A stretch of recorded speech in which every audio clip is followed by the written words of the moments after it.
Paz e graça a todos. Sejam muito bem-vindos ao Congregador.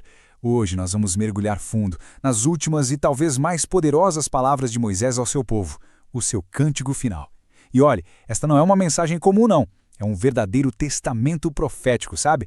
Entregue ali nos seus últimos momentos de vida. Um alerta que, com certeza, ecoa até os dias de hoje. Vamos pensar um pouco sobre isso. Se alguém tivesse uma última oportunidade de falar com as pessoas que mais ama no mundo, o que essa pessoa diria? Que verdades ela faria questão de garantir que nunca fossem esquecidas? Pois é, essa é a urgência que a gente sente nesse cântico. Moisés, sabendo que seus dias estavam no fim, ele não escolheu palavras de um conforto superficial. Não, ele entregou uma canção profética, um testemunho que serviria de alerta para todas as gerações.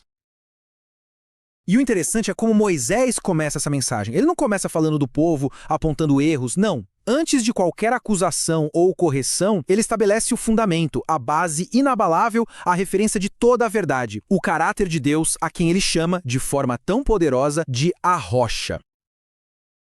Que declaração de fé absoluta, não é mesmo? A rocha. As suas obras são perfeitas. Todos os seus caminhos são justos. Um Deus fiel, que não comete erros, justo e reto. Esse é o fundamento de tudo, o ponto de partida que qualquer desvio, qualquer falha, qualquer pecado, a origem não está em Deus. A rachadura, gente, nunca está na rocha. Ele é o padrão perfeito, imutável.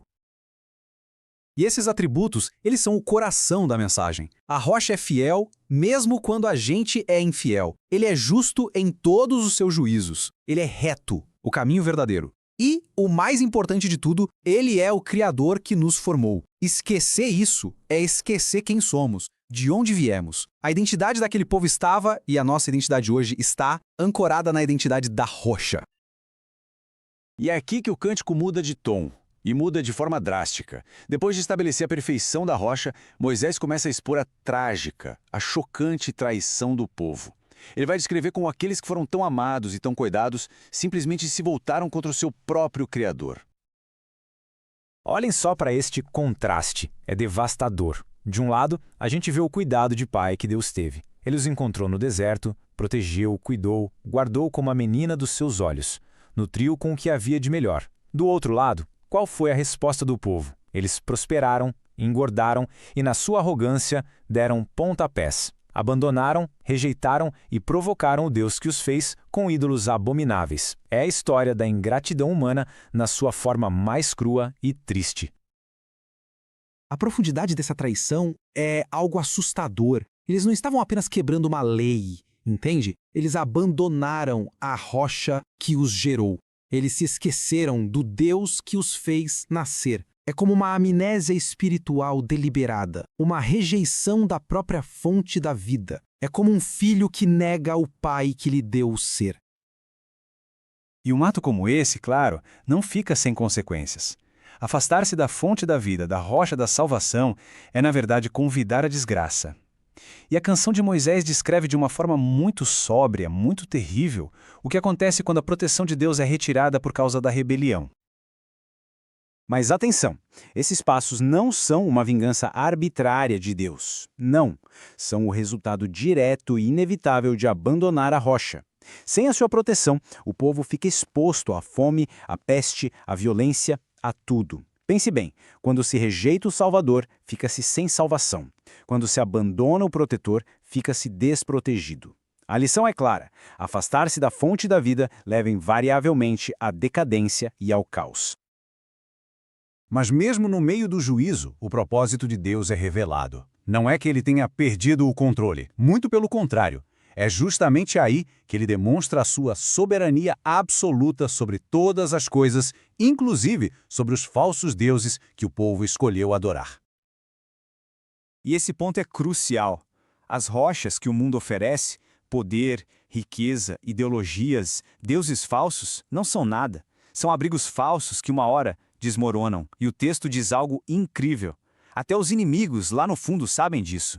Eles sabem que os seus deuses são impotentes em comparação com o Deus de Israel, a nossa rocha. E aqui nós chegamos ao clímax do cântico, a declaração definitiva da soberania de Deus. Ouçam bem. Vejam agora que eu sou o único, eu mesmo, Não há Deus além de mim. Ponto final. Ele faz morrer e ele faz viver. Ele fere e ele cura. A conclusão é inescapável. Ninguém, absolutamente ninguém, pode se livrar da sua mão. Ele é o começo e o fim, o juiz e o salvador. Toda a autoridade no céu e na terra pertence a... E assim, Moisés conclui a sua mensagem trazendo toda essa teologia, toda essa história, para uma aplicação pessoal, urgente. Ele olha para o povo e deixa claro que o que eles acabaram de ouvir não é apenas uma canção, um poema bonito. Por favor, ouçam com atenção. Elas não são palavras inúteis, são a sua vida. A palavra de Deus não é um conjunto de sugestões, não é filosofia, não é literatura antiga, é vida. Obedecer a essas palavras, guardar esses mandamentos no coração, lembrar-se da rocha, isso é o que define a vida espiritual.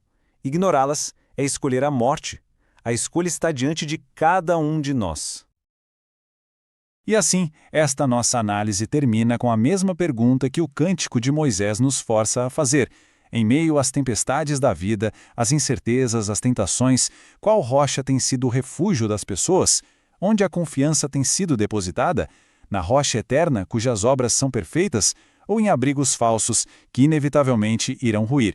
Que o Espírito Santo nos ajude a responder a essa pergunta com sinceridade e a nos voltarmos sempre para a única e verdadeira rocha da nossa salvação. Amém.